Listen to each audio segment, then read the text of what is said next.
Assalamu alaikum, dear students.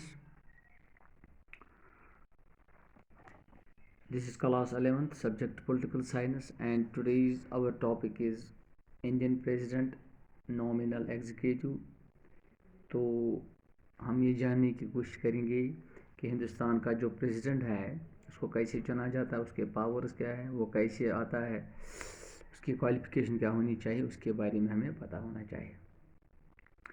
तो जैसा कि पता है कि हिंदुस्तान का जो प्रेसिडेंट है, he is the nominal head of the state, यानी कि उसको ऐसे ही चुना जाता है नॉमिनेट करके। तो अगर हम मुख्तलिफ डायमेंशंस के ज़रिए जानने की कोशिश करेंगे वो किस तरह से इसको चुना जाता है, तो हिंदुस्तान के आर्टिकल 54 जो है हमारे कॉन्स्टिट्यूशन में, it provides that the president is to be elected by an electoral college. तो इलेक्टोरल कॉलेज के ज़रिए इसको चुना जाता है। तो इलेक्टोरल कॉलेज में क्या होता है, वहाँ पे मेंबर्स होते हैं पार्लियामेंट के दोनों हाउसेस के और elected members of legislative assemblies of the state. तो इलेक्शन जो प्रेसिडेंट का होता है वो पीआर सिस्टम की बुनियाद पे होता है, सिंगल ट्रांसफरेबल वोट सिस्टम। तो जो वैल्यू होता है वोट का, उसकी जो वो वोट कौन देते हैं, एमएलएज और एमपीज, और एक फार्मूला होती है हमारे पास जिसको कि हम कैलकुलेट करते हैं।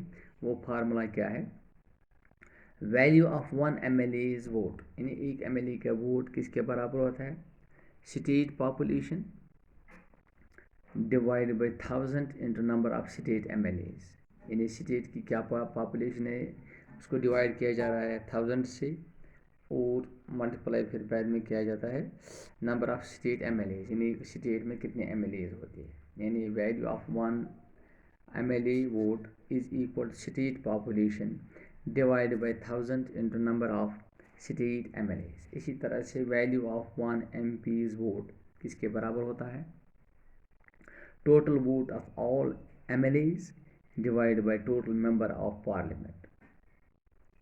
तो प्रेसिडेंट को चुना जाता है 5 साल के लिए और ही इज़ एलिजिबल फॉर री इलेक्शन, यानी अगर बाद में फिर इलेक्शन किया जा रहा है उसके लिए भी उसको एलिजिबल माना जा सकता है। तो इसके बाद एक और चीज़ है कि अगर प्रेसिडेंट को रिमूव किया जाए वो कैसे कर सकते हैं। तो प्रेसिडेंट जो होता है वो हैंड राइटिंग, अपने हैंड से, he may be writing in hand, और अपने रिजिग्नेशन को वाइस प्रेसिडेंट के सामने रख सकता है। तो ये भी प्रोविज़न है आर्टिकल 61 के ज़रिए, तो कि प्रेसिडेंट में be removed from office through process of impeachment, इसको हम कहते हैं। तो इस तरह से ये जो इम्पीचमेंट होती है ये हाउस, पार्लियामेंट के हाउस के ज़रिए भी होती है, लेकिन वहाँ पे not less than 1/4 of total member of house होनी चाहिए, यानी कि चौथाई जो स्ट्रेंथ होगी पार्लियामेंट में, वहाँ पे जो एक चौथाई होगा वो इसके खिलाफ वोट डालने, उनको वोट डाल, अगर वोट इसके खिलाफ डाल सकते हैं तो इसको रिमूव किया जा सकता है। तो इसको इम्पीचमेंट जब किया जाता है तो प्रेसिडेंट को 14 दिन के अंदर इसका एक नोटिस भेजी जाती है, तो जिसका वो जवाब देता है। तो जो दूसरा हाउस होता है वो एक्ट करता है as a court of appeal, वो यहाँ इन्वेस्टिगेशन चार्जेस जिसको हम कहते हैं। तो इस तरह से प्रेसिडेंट को भी राइट होता है अपने आप को डिफेंड करने में, या अगर एक तरह से हम ये भी कहेंगे कि अगर प्रेसिडेंट की डेथ हो सकती है या इलनेस वगैरह हो सकती है, उस सूरत में भी उसको रिमूव किया जा सकता है या इसकी रेजिग्नेशन ली जा सकती है। تو اس کے بعد کوالیفیکیشن کیا ہونی چاہیے پریزیڈنٹ کی. تو اگر ہم کوالیفیکیشن کی بات کریں گے تو ہی should first of all should be a citizen of India. یہ تو ضروری بات ہے. اس کے بعد اس کی ایج ہونی چاہیے 35 ایئرس. تو تیسرا یہ ہونا چاہیے کہ وہ ایک ایلیجیبل ووٹر ہونا چاہیے اور ایلیجیبل ہونا چاہیے کنٹیسٹ اگر وہ کرے گا لوک سبھا میں الیکشنز کا تو اس کے لیے بھی وہ ایلیجیبل ہونا چاہیے. تو اس کے بعد وہ اس کے پاس ایک ایسا آفس نہیں ہونا چاہیے جو ایکٹ کرے گا as a office of profit. یہ بھی ایک کنڈیشن ہے. یا ایک اور کنڈیشن یہ ہے کہ وہ ممبر آف پارلیمنٹ نہیں ہونا چاہیے. تو اس کے بعد میں جو اگر ہم بات کریں گے powers and functions of president, تو اگر ہم پاورز کی بات کریں گے اس کی مختلف فنکشنز ہوتے ہیں پریزیڈنٹ کے. ایگزیکٹو فنکشنز ہوتے ہیں, ملٹری پاورز ہوتے ہیں, ڈپلومیٹک پاورز ہوتے ہیں, لیجسلیٹو پاورز یا جوڈیشل پاورز, ایمرجنسی پاورز. تو بہت سارے پاورز اس کے پاس ہوتے ہیں. تو کانسٹیٹیوشن میں ایک پروویژن یہ ہے اگر ہم ایگزیکٹو فنکشن کی بات کریں گے وہ یہ ہے کہ ایگزیکٹو آرڈرز جو ہوتے ہیں اس کو ویسٹ کیا جا رہا ہے انڈین پریزیڈنٹ کے پاس. تو یہ جو تمام ایگزیکٹو ڈیسیژنز ہوتے ہیں وہ they are taken in the name of president.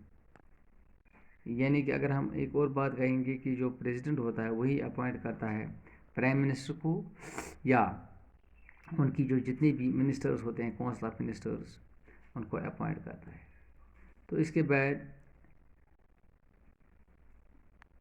یہ ایک ڈیوٹی ہوتی ہے پرائم منسٹر کی, وہ تمام جتنے بھی امپورٹنٹ ڈیسیژنز ہوتے ہیں وہ پریزیڈنٹ کو اس کے بارے میں باخبر کرے. اس طرح سے ایک اہم پاور ایگزیکٹو کے بارے میں یہ ہے کہ پریزیڈنٹ جو ہوتا ہے وہ اپوائنٹ کرتا ہے اٹارنی جنرل کو یا کمپٹرول اینڈ آڈیٹر جنرل کو, ججز آف سپریم کورٹ کو, ہائی کورٹس کے جج کو, governors, member of U P S C, ambassadors etcetera. جتنے بھی یہ عہدے جن کا میں نے ذکر کیا امپورٹنٹ عہدے ان کو گورنر اپوائنٹ کرتا ہے. تو اس کے بعد ملٹری پاور جو جہاں تک بات کریں گے ہم, سپریم کمانڈر آف ڈیفینس جو ہوتا ہے ڈیفینس فورس وہ پریزیڈنٹ ہی ہوتا ہے. تو پریزیڈنٹ کا یہ جوریڈکشن ہے کہ وہ کب وار ڈکلیئر کرے یا پیس کب ڈکلیئر کرے. یہ بھی ملٹری پاور ایک ہے پریزیڈنٹ کا. تو اس کے بعد اگر ہم ڈپلومیٹک پاور کی بات کریں گے تو پریزیڈنٹ جو ہوتا ہے وہ ایمبیسڈرس کو اپوائنٹ کرتا ہے ملک سے باہر. تو he even receives paper from diplomatic envoys of other states. تو جتنے بھی انٹرنیشنل ایگریمنٹس ہوتے ہیں they are assigned in the name of president. تو یہ ہم 3 پاورس آج ہم نے پڑھ لی, باقی کے اگلی لیسن میں. تو یہاں پہ ہم نے ایگزیکٹو فنکشنز, ملٹری پاورس, تو ڈپلومیٹک پاورس کا ہم نے ذکر کیا.